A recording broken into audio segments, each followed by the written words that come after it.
Ako ng puto bigas. Gagamit ako ng 2 cups na rice flour. Ito yung giniling na bigas. 1 cup water. 1 cup coconut milk. 1 cup white sugar. 1 teaspoon salt. Ang baking powder, 1.5 kutsara. Yeast, 2 tablespoon. Mix all ingredients until to combine. Dito kinulang ako ng labnaw, kaya nag-add ako ng isaktong isang buko na malaki. Yung buko na ginamit ko, yung nyug na ginamit ko is yung tig 40. Then kailangan ang texture niya is ganito kalambot. Ayan yung ating ingredients sa puto, dapat ganyan ang texture niya.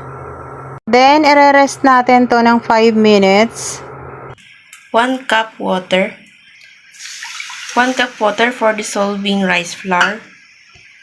Half cup rice flour. Then dissolve. Kailangan parang ano siya, yung parang sticky at saka yung parang pandikit, yung glue. Ganun ang gagawin natin to para doon sa ating gagawing puto bigas. Ito yung nagpapaano, lambot ng texture niya. Huwag natin titigilan ng paghalo.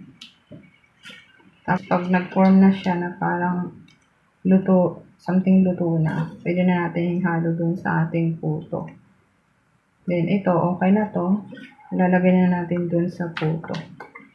Ihalo na natin dito sa ating puto mix. Mix all ingredients to combine. Haluin ng mabuti. Pag nahalo na natin, ganito na yung texture niya, pwede na natin ilipat sa hulmahan ng puto na may daon ng saging. Gamit lang tayo ng takalan. Dito sa ating hulmahan, gumamit tayo ng daon ng saging. Ayan.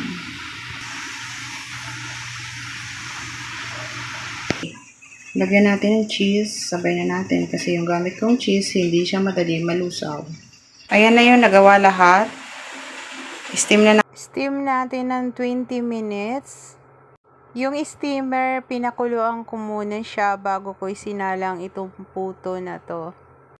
Kailangan natin maggamit ng takip na may mga telang malinis.